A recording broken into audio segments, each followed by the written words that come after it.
With the blast shield down, I can't even see. How am I supposed to fight?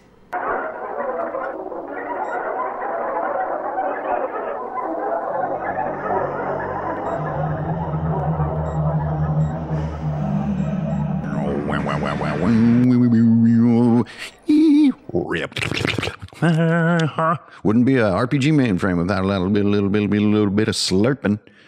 Greetings, programs. The old buddy Ingrid Bernal, Hankrin Fernail here, back with another episode of that podcast that was made to last, the old RPG mainframe.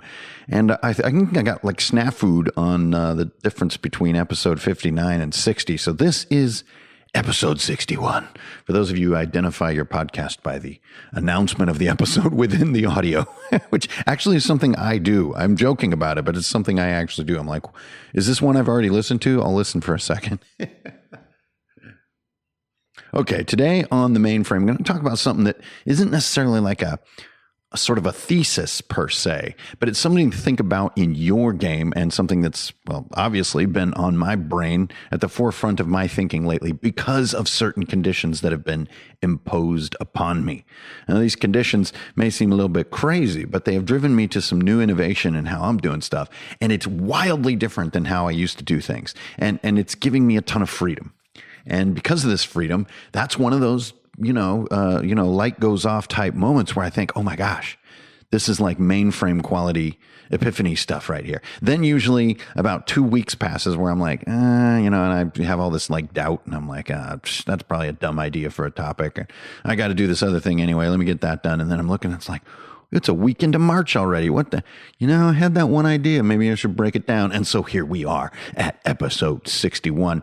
The topic today is I want to talk about representation and I want to talk about visual fidelity. I want to think about the whys, the hows, the how comes, and the what fors involving how you represent your game, your world, your characters, your monsters, your terrain, your traps, everything. Now, let me start with where this is all coming from. Why are you even talking about representation, Hankrin? We know that this sort of campfire effect, which is something that I absolutely strongly believe in, that every single game or even human gathering needs. You need something to gather around and sort of to look at so you aren't just stuck with constant eye contact. Even if that is just mugs of beer. Even if that is just the landscape outside or something like that. But if you're just in a sort of a generally drab room at a table, it's very strange. I don't know if any of you have ever done anything like this, but it's extremely weird. It's almost like why interrogation rooms are designed that way, because it creates this tension, right? And so you don't want tension. You want happiness and fun. So you need your so-called campfire. Now, you guys know me. Back in the day, my campfire was probably 70 to 90% of my game prep, making 3D terrain. This stuff was fully painted. It was 3D in the extreme sense too. You guys sort of know my style. It's a really big blocky style that embraces verticality, and there's a lot of like hidden little Easter eggs in the terrain, and the terrain is taken as literal during the game. So if players see something in the terrain that maybe I hadn't thought of, then it becomes part of the scenario. It's accepted as canonical fact if the terrain is including it. Like the terrain was, and the miniatures, everything was critically interwoven as visually representative of the world we were playing, right? And this is where this word representation comes into play. So that's where I came from. Now, in years before that, I came from somewhere sort of in between minimalistic representation and full representation, so the battle mat kind of life, the dry erase life. Some miniatures are miniatures, others are represented by dice or pieces of paper or pop cans or Cheetos or whatever. I came from sort of that realm, did it that way in the past as well. And then also, if you go really far back, we had a sort of a notebook paper index card world, where we would still draw almost everything and, kind of lay it out in certain ways. But it was considered in many ways representative. See this little squiggle in the wall here? That squiggle is really there. Okay, so that's kind of where I come from. But since I've come to my new home here in Runedelphia, like all my variables of my gaming life have changed. For one thing, I live in a very, very small space. So a lot of where I was coming from before was coming from the point of a person who had a huge facility, you could almost call it. Like I had an entire large room that was just my workshop room. I had a 3-car garage in this kind of, small town house. I had a backyard where I could spray paint, doing all kinds of stuff. Here I have a teeny apartment on the 5th floor of a building. So like there's no spray painting. I left almost all my terrain at home. And so that's my first variable. Okay. That has changed so much with my game. Like you can put that in your head of like, I'm sure a lot of you out there are just like me, where you live in a small place and you don't have room for these, titanic shelves of stuff. So that has changed for me a lot. Now, the second one is that our group currently plays in public. We play in a beer hall, and there's a lot of benefits to playing in a beer hall. For one thing, there's a lot of energy in the air, and that energy, it makes things very awakened as you're playing. There's a lot of like human electricity in the air that makes everything very exciting. Also, obviously beer, but then we have a huge table that's really comfortable with lots of room.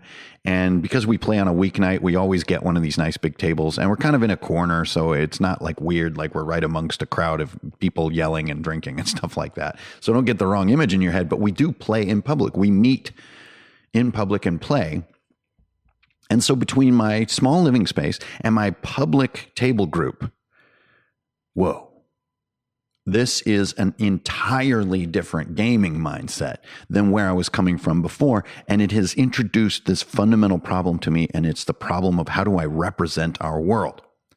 Now, you could just show up with a giant plastic bin and you've got all your miniatures and you've got some terrain and you've got your dungeon stackers and all that cool stuff, your LED torches and everything. You just come and like break it out and get it on the table. But I can tell you it's weird, A, and B, it's a pain in the butt to carry that stuff around. I don't have a car. So a big plastic bin, at least until I get a cargo bicycle, is a little out of the question. Plus, it's just a little strange to get too elaborate in a public space with miniatures and light up things and 3D terrain. It's just a bit clumsy and a bit odd. It's kind of like people are wondering what the hell you're doing. And so I'm forced in some ways into this minimalistic mindset. And you guys have probably seen some of my recent posts. And I'll throw an image on this post actually too, showing some of this sort of hyper minimalistic stuff that we've been using, little cardboard counters as our miniatures and like index cards as our terrain.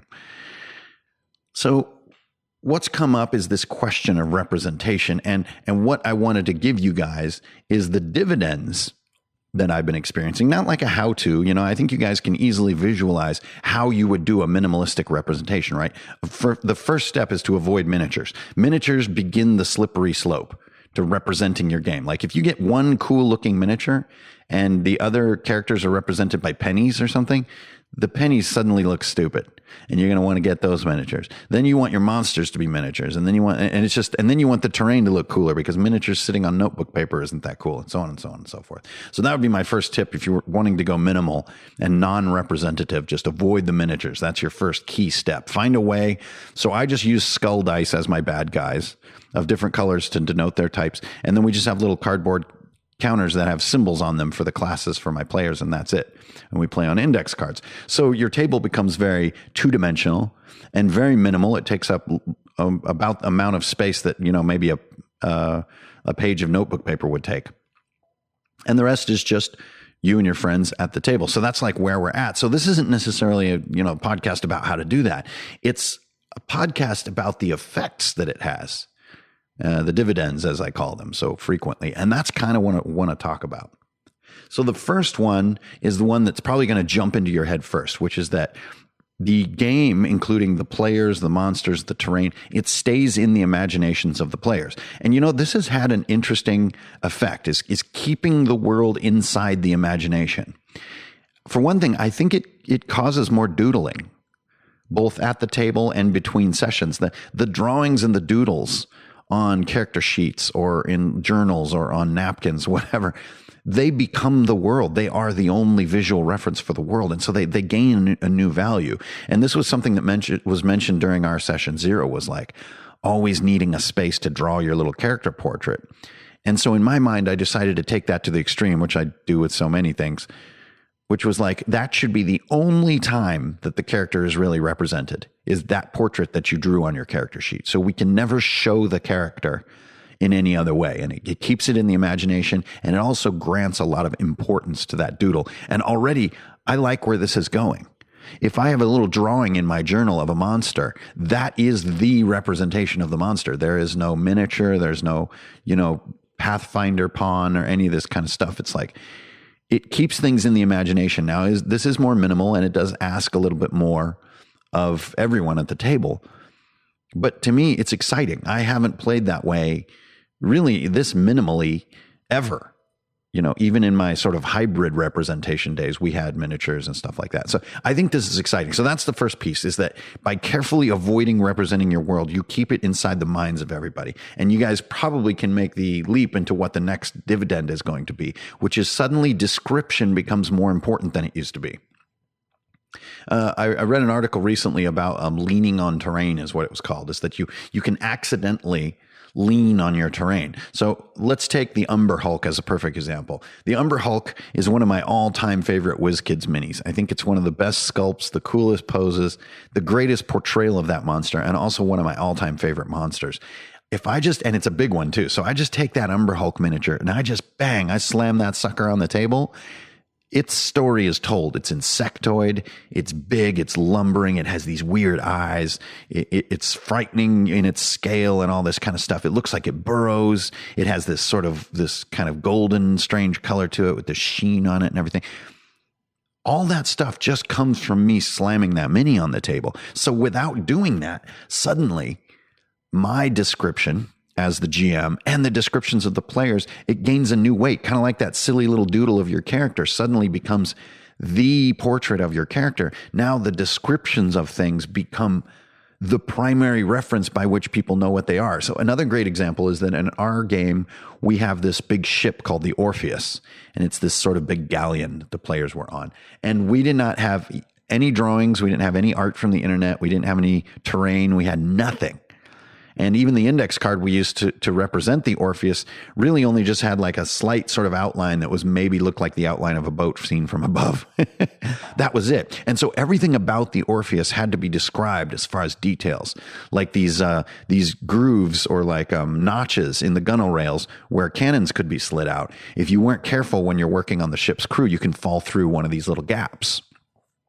Another one was sort of the way that the hand railing was designed along the gunnels. And we had a lot of sort of excitement in our gameplay because of the specific details of the railings that, help people not fall off of a boat, and how you can flip over them, or how you can catch yourself, or you can wind rope into them, and all these sort of things. Now, all of this play could happen with elaborate terrain, but since we had none, our ability and our investment in the descriptions just became clutch. And to me, this is a good thing for the game. This was a dividend, not a detriment. Now, the next one is a bit of a social thing, which is to do D&D this way, and you could call it theater of the mind, but it's not quite theater of the mind because there is still something in front of you. And it's this non-visual representation of the game. And in my mind, theater of the mind means just people looking at their sheets and their books. There is nothing at the center of the table, and I don't find that to be okay. I need some kind of campfire. But when you're doing this minimalist style, I do think that it creates a little bit more of a comfortable eye contact sort of rhythm between players and game master. Whereas looking back, I think my terrain was actually separating us a little bit. I'm seeing more comedy and more sort of intuitive, just hanging out togetherness with reduced terrain. And by extension, I think that other people, either walking by or looking at, wondering what we might be doing, I think it's less off-putting to other people to see an abstract representation of something that we're doing, rather than this kind of almost toy-like look to the terrain. Like, oh, look, it's like a whole big pile of toys, which sometimes, really elaborate terrain can feel like that. It can feel like action figures almost. And I think that this invites a healthy interest and response from people around us. This minimalism. So both between us as players and game master, and between us and passersby. I think it just creates something very casual and very interesting. Now, the final one that I want to talk about, these dividends from minimalism. That should have been the name of this podcast. What did I call it? About representation or is it representativity? No, it should be called Dividends of Minimalism by Hankerin Fernell. Anyway, whoa. Okay. The final dividend from minimalism is the hugest one. I saved the best for last, baby. And this is its effect on your prep. Oh my gosh. Removing visual fidelity from your prep. Not even just like preparing your actual terrain, but I mean your journal thinking, your actual GM thinking. It saves you so much thinking. Now, think about making a map as an example. If I know that my players are going to need to see this little cave and the squiggly walls on the cave and the squiggly little rock, suddenly I'm worried about how well I drew the little rock or how well shaded the wall is so that you can get a good sense of it. You can get a visual representation of a wall, right? And this whole set of new variables starts to open up. And then I start worrying about measurement.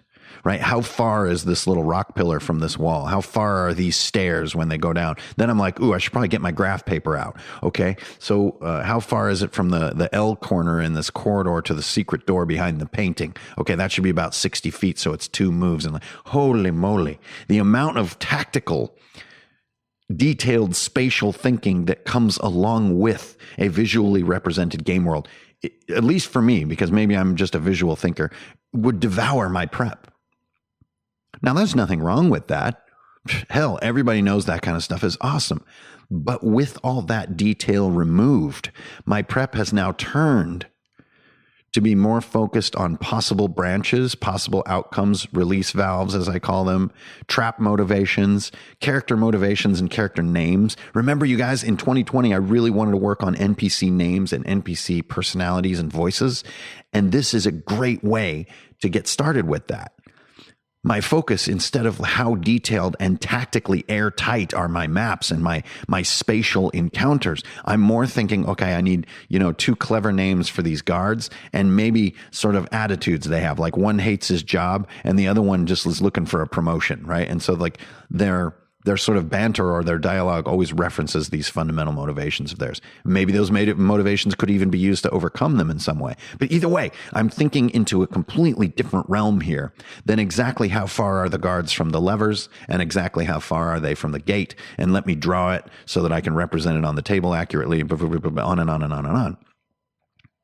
Now, I'm not saying that representative thinking is somehow bad, but just for me on my journey, this difference has been not only a relief in prep, but such a shift in thinking from basically designing like chessboards into designing scenarios, almost like those found in Fiasco. If you guys are familiar with that kind of oddball improv game, it gives roles and scenarios to groups of characters that are interlocked in their motivations in ways that become more and more interesting as they're improvised. To me, that is an area I have not explored that well after all these years of playing. I have not gone that far into it because everyone was always so excited about my visual designs and my sort of combat pacing and stuff like that. And that stuff can still be exciting. But this minimalist dividend that I've been gaining has brought my focus not only into tighter prep, but into a different kind of prep, which is more conceptual in nature. And to me, this is the biggest dividend of minimalism. Now, your group might not play in public, and they might be used to, awesome Dwarven Forge terrain and a full cavalcade of miniatures. And that's all totally awesome too. Don't get me wrong. I still love that style of play. But for me, the conditions of where I'm at and what I'm doing and who I'm playing with have necessitated this new mindset. And with it, these dividends and sort of, I guess for me, what feel like epiphanies have come along. And so hopefully here for Mainframe 61, you guys can gain dividends about your own game. Maybe you want to find a way to emphasize both. Maybe you could have highly representative game sort of trappings, terrain and miniatures, but also get your prep to encapsulate some of these more conceptual, more nuanced, more sort of sublime or personality-based concepts in your prep. Maybe you're just looking for both, or maybe you're being forced to go minimal in the near future. And maybe this is the kind of thinking that you're about to face doing. Either way, I think the number one thing for me here is like, always keep working in your journal and just being straight up brutally honest with yourself about where a session is heading or where your taste in your game is heading. And then adjust and prepare accordingly as your conditions change. So I know a lot of people have like these crazy D&D layers, you know, and they don't ever need to face any of these problems because they have all their stuff. But I do have to say, and this is where maybe I'm out on a limb, but these drastic changes in my life have been a fantastic kick in the head as a game master. And we all know that feeling of like getting into a bit of a rut, you know, or what some might call burnout, you know, of like playing too many games and kind of getting a little bit cooked and not really seeing the gloss for it, you know, losing sight of the joys and the little joys of it all. You know what I'm saying? And so sometimes these big changes can be that kick in the head that brings you back into it, back into that inspired mindset where you're feeling it again and you're doodling little maps of little forests on your, you know, envelopes while you're on the phone or something. You know what I mean? Like, to me, that's the first thing that comes to mind when I think about being inspired. All right. So I really just wanted to share with you guys how totally drastically my mindset for prep and execution in my games has changed in the past 2 months, especially sort of putting down online play for a little while and getting back to the table, but then playing at a public table and with no car and just on a bicycle and adapting to all these things, and how it has not proven to be a limit to my game, but a force of expansion and renewal. And it's been fantastic. And as always, I'm here on Patreon to share not only the dividends of my experiences, but the experiences themselves, to just describe what's going on in my world and hope that it gives you insight into what's going on in yours. All right, those are for now the dividends of minimalism. Sold Ingrid Bernal here, signing off for episode 61 of the RPG Mainframe. And I'll tell you what, I got the thumb screws on me here for March. This is March 2020. And I am at 79,000 words in Retune.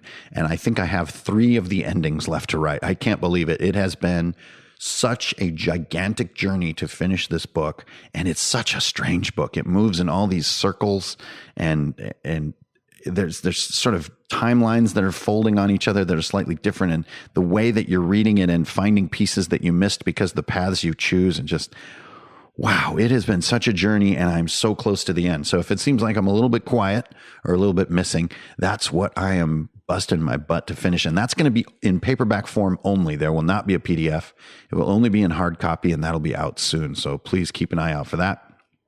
And then very excited to say that once Retune is done, it's finally time to move on in full throttle to none other than Viking Death Squad. It's finally time to do that. I do have to announce, unfortunately, I will not be making it to GaryCon this year. Going to have to take a pass on that one. But hopefully, as the summer approaches, then more and more cons will be within my reach. The one that you can absolutely count on me being at, if you want to come and hang out and have a beer, is going to be the Nerdarchy Con. It's their first con ever, and that's going to be right here in Philly, PA. So I'm going to be a guest at that, so doing some events, but also since I live right here in the city, I can really participate in the con with my full fervor, and I hope to make that one of my favorite cons from here on out, unplugged probably as well, because it's right here in Philly. So we will definitely raise mugs this year together, my friends. Thank you, everybody, for your support. Welcome to all the new patrons. There's just always a steady stream of shields joining the wall. We grow stronger and stronger every month. My gratitude for it, as you well know, is infinite. All right, you guys, keep it real and don't steal. You're always going to get a damn good deal. This old Ingrid Bernal. I'm signing off. I'll see you guys on the internet, and thanks again. Bye.